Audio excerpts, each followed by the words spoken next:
all, welcome to John, and this is an opportunity to say a little bit more about the program that you've enrolled on, as well as, more importantly, to pick up your questions. So I'm Steve, Director of CRA, and I'll invite Rob and John to say hello to you before I kick off. So Rob, John, say hello. Hello. Good. You're looking well, John, for Monday. Oh, thank you. Christmas jumper. Excellent. Rob, your Christmas jumper. No, alas, not. I'm not in the Christmas mode just yet. But John's you're looking especially fine, John. So that's yeah. Marvelous.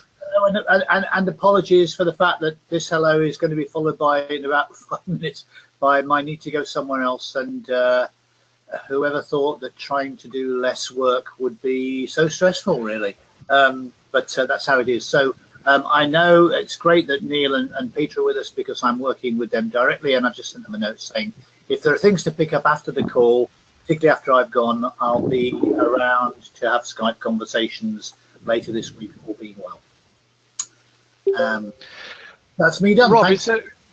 Is there, to give you a chance to say anything, are there any thoughts that you would like to share with us in terms of the way the program runs and the best way of getting through it?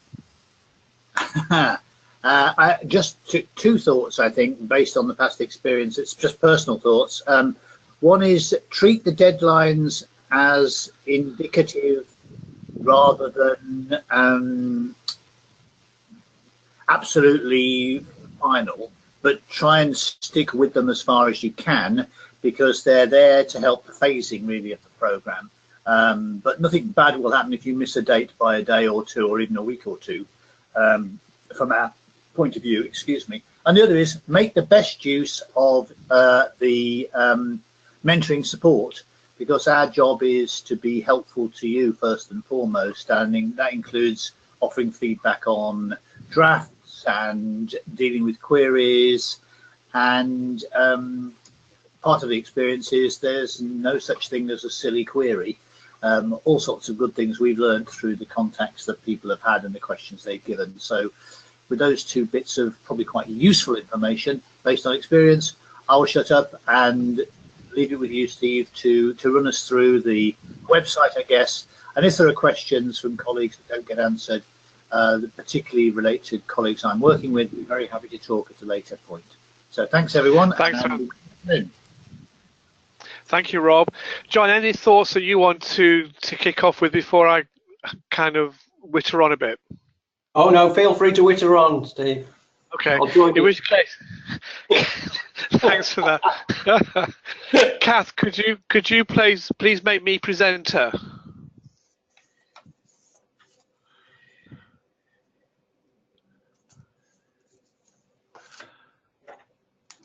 Thank you, and I'm now going to share my screen with you. So hopefully you can now see the front page of the handbook. Please let me know if you can't. Yeah, it's on the screen, Steve. Thank you very much. So what I thought I'd do, this is a revised handbook for this cohort, and very quickly work through this, because a lot of the questions you might have will be referred to in here. So I thought I'd very quickly go through it and then circulate it to it.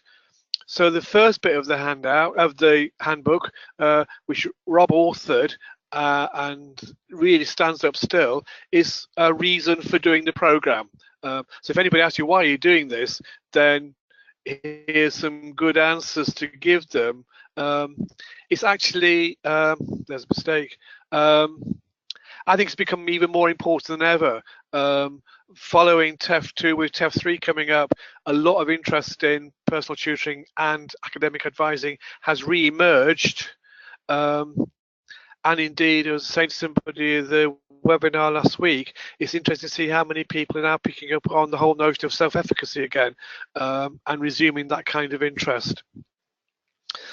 The award itself, just again to reiterate some of its philosophy, is unlike other awards such as anything you might get from UK PSF. This award is proactive rather than reactive. It is looking at what you might do rather than what you have done. And in that sense, if we move down, then it has got a review, do, reflect and conclude model. We'll come on to that in a bit more detail later on. It is accredited by CEDA, and on successful completion, participants will get a CEDA certificate to say that they have passed the course. And in that sense, it has got both underpinning CEDA values and activities, as well as very particular ones for the award itself from the CRA. So in your portfolios, please show us how your work is informed by those 5 considerations. How do people learn? How do you develop practice that is scholarly, professional and ethical? Working with developing learning communities, valuing diversity and promoting inclusivity, continually reflecting on practice to develop ourselves, others and processes. We will be looking for evidence of those 5 values being demonstrated in your narratives. Looking at both core outcomes and specialist outcomes, we will invite you to identify in your narratives how you have met both the generic and the specialist outcomes. So I would urge you to now consider the ways in which you can address those outcomes at the outset. How can you, in your thinking and your actions and the things that you endeavour to do, make sure that those outcomes are met, including particularly an outcome around your own personal development. What have you got from doing the programme, and what now do you know about staff development? So, as I said before, it is a plan, do, review model appropriate to the outcomes. And what we would invite you to do within tasks 1 and 2 is to work out what you want to get from the program. What objectives do you have for yourself from doing the program? Think of an it around personal tutoring and academic advising, which you particularly want to address and work through. It may be something that is new to you, so you want to be innovative and use this program to structure your innovation, or maybe something that is a challenge to you and you want to use this program to work through that challenge. It's your choice, and we've had in the first 2 cohorts a wide range of different projects, as it were, that people have chosen to have working through this program. So, review, plan, do, review, present. And as we would attest, and as the external David Baum has reminded us several times, in presenting the final portfolio, that portfolio is making a case. You are making a case that, based on your narratives and the evidence that you can bring to bear and the scholarly way in which you've informed your discussions, you can demonstrate that you have met the outcomes for personal tutoring and academic advising. And again, I think that's a thought to hang on to from the very outset, making a case. In terms of learning support, then we've had the initial briefing at the event. We've got this session now. There will be further support webinars for each of the 5 stages. And also the portfolio itself is scaffolded to ensure that you, as far as possible, can meet the needs of the course. You've all got a mentor, and people from Sheffield Hallam have both got Kathy Malone at Sheffield, as well as second mentors from the course team. We will give you feedback on everything that you send us, but you need to send us stuff to be able to get feedback on it. We will respond to you as soon as you do, and we have as a standard that we will respond with feedback, or indeed with any correspondence, within 5 working days. We will be here to listen and provide support on giving guidance on the issues you might have. You have some responsibilities as well. You have a responsibility to read the handbook and follow the guidelines, to uphold the values of the program, and if you have got any kind of difficulty, issue or challenge with completing the work or making a deadline, do let us know as soon as possible. We are incredibly sensitive to the needs that you might have working as busy academics or professional support staff in higher education today. So please, if you're having any issues at all, please get in touch.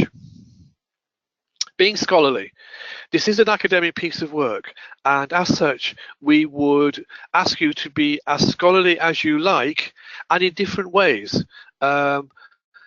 I've put into the handbook here Boyer's notion of 4 approaches to scholarship. There may be more.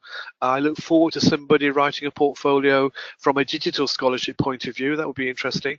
But please do make sure that there's a scholarly, a clear scholarly informed practice within your work. There's a list of resources here, and there are more resources on the website, and these resources have been supplemented by the reading that people did from cohorts 1 and 2, from cohort 1, and from cohort 2 there'll be further references that people have used to put in. So lots of stuff there to address, including other forums. Do please make sure that you reference your work in a standard Harvard way. It is a work-based program, so you should be able to get at least 3 mentoring opportunities with a member of the CRI team. Each meeting will be virtual, and just to stress, we will give feedback to your drafts, and we'll keep on doing that. The assessment tasks. Task 1 is a review, and we would recommend 800 to 900 words, reviewing your roles that you currently undertake, identifying your focus, thinking about your experiences. And as I say, those 800 to 900 words are notional, but we do have a word limit overall of 8,000 words, and we will be very, very clear that that is the word limit, 8,000 words. Task 2, plan. What are you going to do? We would invite you to use SMART objectives or SMARTer objectives to plan what it is that you're going to do during the course of the program. And then task 3 to 6, more if necessary, 500 words each. Then go out and do something and tell us what you did. Undertake the plan, realize the plan. And in realizing the plan, there should be at least 4 accounts, 2 of which should relate to work directly with students.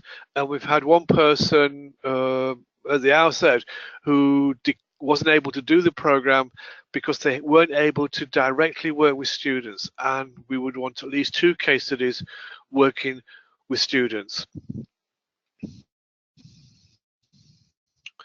And those accounts will describe briefly what took place, what the focus was, what happened, what was done well, and what might have been done better. And I urge you to focus on the what you might have done better. Sometimes in assessments we tend to edit out where we weren't so good. On this program, for this portfolio, for your narratives, if something didn't work or didn't work as well as you'd hoped, tell us about it, because the learning that comes from something not working is as powerful as something that did work, but sometimes more powerful. So if it didn't work out, then that's okay. Tell us about it. Review and present. This is a reflective account.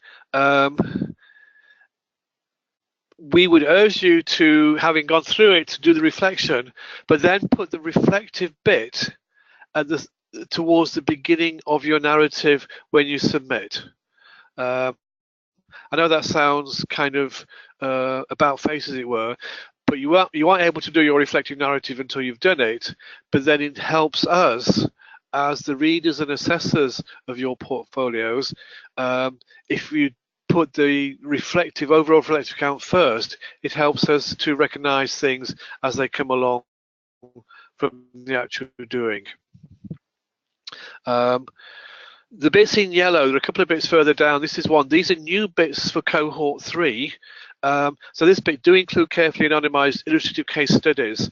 So do have illustrative case studies, and please do make sure that they are anonymised, that the reader can't identify a particular person from them.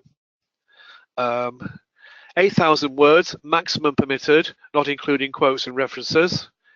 And we would ask you to complete a matrix which is found in the appendix, but to put it at the front of your portfolio, telling us where you think you have met the outcome. So here we've got, for example, we've got task 1 through 6 and so on, but have in one of the columns where you think we will find where you identified your own professional development goals. For example,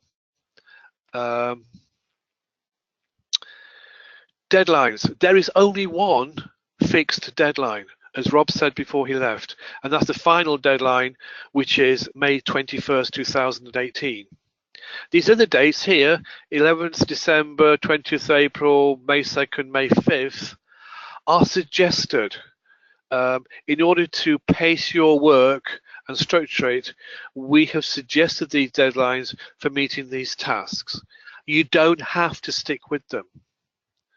But we think it's the way in which you can spread the work out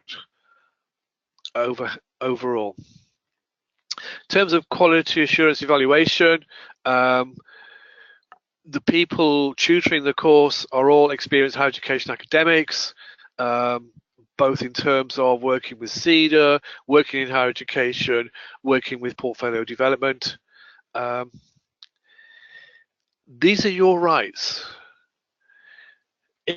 If something does not initially meet the requirements of the award, you have the right to submit again.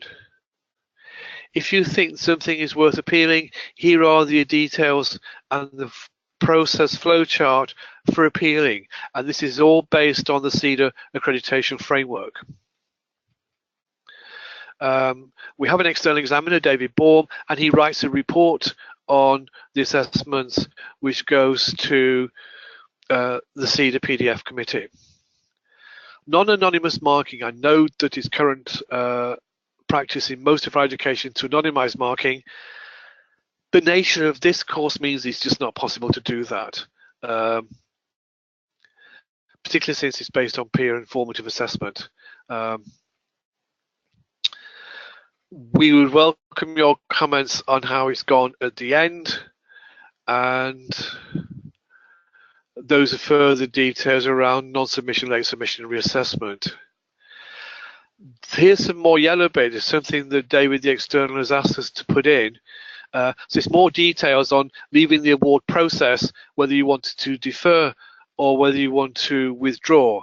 And either way, those are the procedures for doing it. If you do have to withdraw, we really would like to know why you have to. This is an example of a work-based learning contract which you might find useful in your own institution with your own line manager. This is the matrix I mentioned earlier on about self-assessment, where you think you have met the objectives, the outcomes, to complete and put it to the front of your portfolios. And here's the team. There's Janet,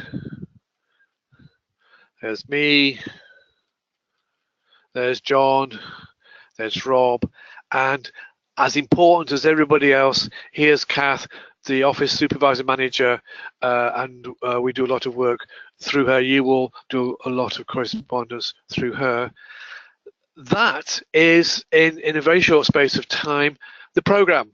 And I would now invite people to ask whether they've got any questions, queries, and so on about what we're all going to be doing together. So I'll shut up, turn off my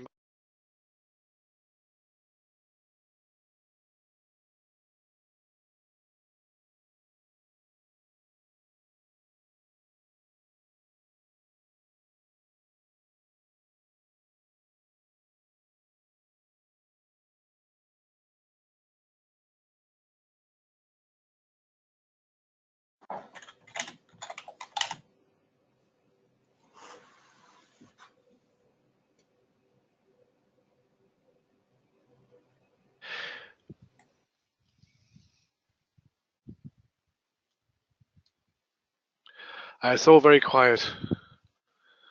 Does that mean, like Neil, everybody's okay with what the program was about and what we're going to be doing? Thanks, Harvey. Good. Any more queries, questions? I mean, this is not a once-off, and you'll be interested to know that in the next 24 hours, we'll be inviting people to join us for a winter solstice seminar in Manchester, and one of the sessions that I'm going to do is on being effective, which includes stuff on managing time.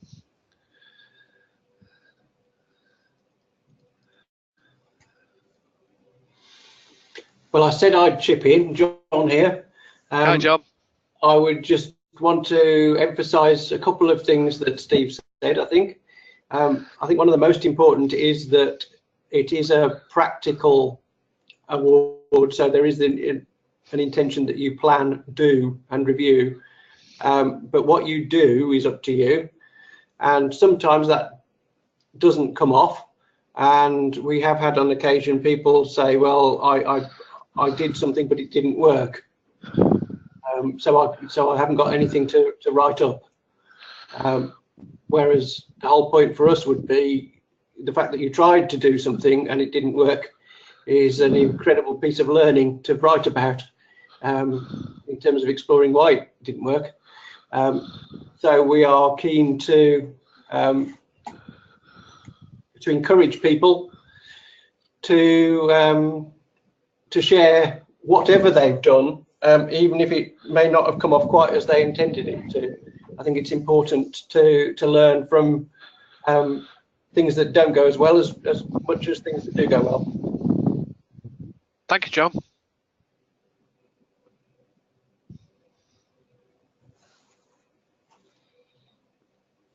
Peter's asked if the word counts are flexible for the sections up to a maximum of 8,000 words. I think we can answer yes to that, can't we, Steve? We can, yes. Yes, indeed, yes. Yeah, we're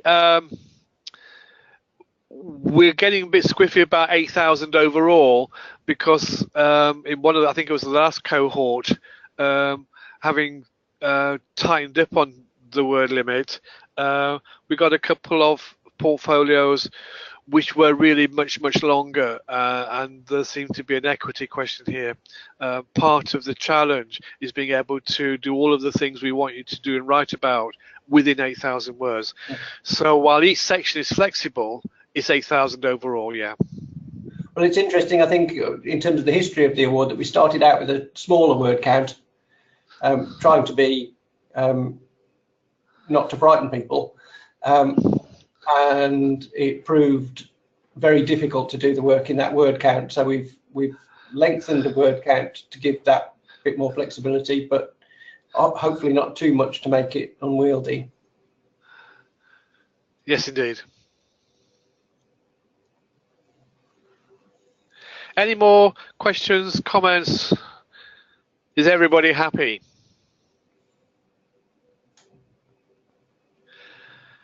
The revised handbook I've just gone through will be available on the website within moments of us finishing this webinar. You'll be pleased to know.